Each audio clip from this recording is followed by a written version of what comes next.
พี่น้องเปิดตัวแล้วหมอลำซื้อดังที่มาเสริมทัพค่ายเพลงตัวเกี่ยวมิวสิกซึ่งก้อนหน้านี้3-4 มื้อค่ายเพลงตัวเกี่ยวมิวสิกกับโพสต์ดิหมอลำซื้อดังพอมาเสริมทัพประจำวงใหญ่คอนเสิร์ตตัวเกี่ยวแอดมินบอกเลยว่าคนนี้มากมายด้วยความสามารถจริงๆตื่นเต้น กับมาล้อรุ่นข้าเจ้ากับล้อรุ่นกันว่าพระเอกหมอลำคนดังผู้นี้สิเป็นผู้ใดเนาะข้าเจ้ากับโพสต์ใหญ่ๆดิคอนเสิร์ตโตเกียววันที่8 มีนาคม 2568พร้อมเปิดโตหมอลำซื้อดังเสริมทัพประจำวงซื้อบัตรกลุ่มปิดเลย EP 43สิเปิดโตหมอลำดังที่มาเสริมทัพโตเกียวมิวสิกพะนะว่าพอแต่เช้าตื่นเมื่อตาวันที่8ก่อนที่สิมีกลุ่มปิด EP 43บอดบิ๊กก็มาประกาศโพสต์ว่าเย็นนี้เปิดตัวนักร้องใหม่ท่านหนึ่งที่จะมาเสริมทัพวงใหญ่ให้ความมั่นใจเจ้าภาพเรื่องคุณภาพบอกเลยพะนะว่าบอกเลยเรื่องคุณภาพดิบอกเลยสิมามีนักร้องใหม่มาเสริมทัพมื้อแลงนี่ละแลงวันที่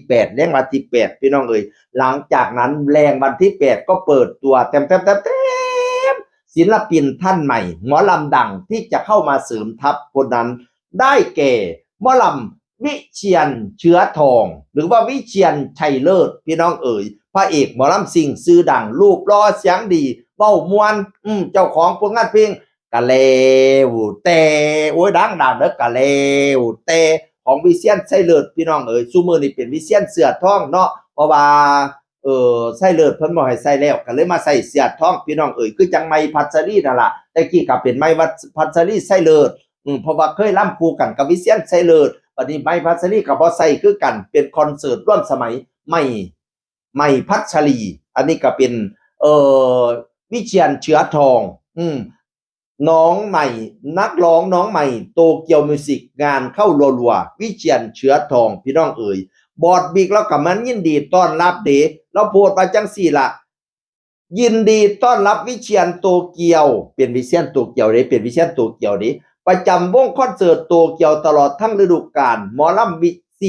ชียรเชื้อทองหมอลำซิ่งโอ้ยสื่อเสียงโด่งดังแล้วก็ฟอนเกี่ยวกันลองซองกับคู่จุนนี่เนาะโอ้ยเข้าขากันจับมับเขาเจ้าเป็นหมอลำซิ่งน้ำกันหมอลำซิ่งคู่จุนนี่กับหมอลำซิ่งวิเชียรเชื้อทองพี่น้องเอ้ยฟอนเกี่ยวกันว่าสั่นลองซองจังว่าลำซิ่งให้มวนแห่งห่าวแห่งหันดีกันดีซะแล้วพี่น้องเอ้ยแต่ก็มีคนมักก็มีคนบ่มักพี่น้องเอ้ยคนบ่มักก็ส่งข้อความมาหาเราว่าจังซี่ล่ะแต่ก่อนเคยสอบมาอยู่นี่บ่ติดตามแล้วพะตะว่าแต่ก่อนเคยสอบมาอยู่นี่บ่ติดตามแล้วเป็นหยังบ่ติดตามมาอยู่นี่เป็นหยังบ่ติดตามมันก็อาจสิมี2ฝาก2ฝั่งละเนาะฝั่งนั้นก็บ่มักฝั่งนี้ก็บ่มักฝั่งนั้นถ้าเฮาบ่มักฝั่งใดเฮาก็เลี่ยนผ่านพี่น้องเลี่ยนผ่านหรือบ่ติดตามคือละว่านี่ก็เป็นดีที่สุดดีกว่าเขามาเวด่ามาเวอันเว้าความนั้นความนี้ให้คัดของมองใจกันก็เฮาบ่ชอบก็บ่ติดตามก็เลี่ยนผ่านเป็นดีที่สุดพี่น้องเอ้ยแต่ผู้ข่าวผู้เว้าข่าวนี่ต้องเว้าทั้ง2กรรม2ฝ่ายดิเว้าเหตุการณ์บ้านเมืองอะไรเป็นทำไมในเหตุการณ์ที่มันเกิดขึ้นจริงๆต้องนำเสนอไปสั้นเป็นสั้นดิพี่น้องแล้วก็มาบัดแต่เขาว่าแต่ก่อนเคยชอบมาอยู่นี้ไม่ติดตามแล้ววิเชียรเราก็เลยเว้าว่าบ่เป็นหยังเนาะครับมักไผมักมันเนาะแต่ก็ขอบคุณที่เคยติดตามนะครับอุ้ยเราเว้าดีดิบ่เป็นหยังนะครับมักไผมักมันแต่ก็ขอบคุณที่เคยติดตามพะนะว่าแม่นความเราอยู่ดอกมักไผมักมันเฮาบ่มักทั้งนี้เฮาก็บ่ติดตามก็เลี่ยนผ่านดีกว่าเขามาปล่อยมาด่ามาเว้าแย่งแซงเวียนกันพี่น้องเอ๋ยจังได๋ก็เป็นกำลังใจให้ซุผู้ซุคนนั่นล่ะขอให้ตั้งหน้าตั้งตาทำงานอย่าตั้งหน้าตั้งตาแซะกันก็พอก็แซะกันแล้วบ่มักก็ด่ากันแล้วบ่มักข่อยเนี่ยให้เว้าดีๆนำกันต่างคนต่างแสดงไผแสดงมันโอ้ยมอบความสุขให้ประชาชนด้าน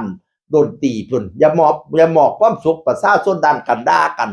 ข้อยบ่ชอบพี่น้องเอ้ยข้อยเมียก็อ่านว่าข่าวคนด่ากันก็ยังว่ากับเสียงอื่นคนเก่ามาเว้าสู่ฟังสวัสดีครับ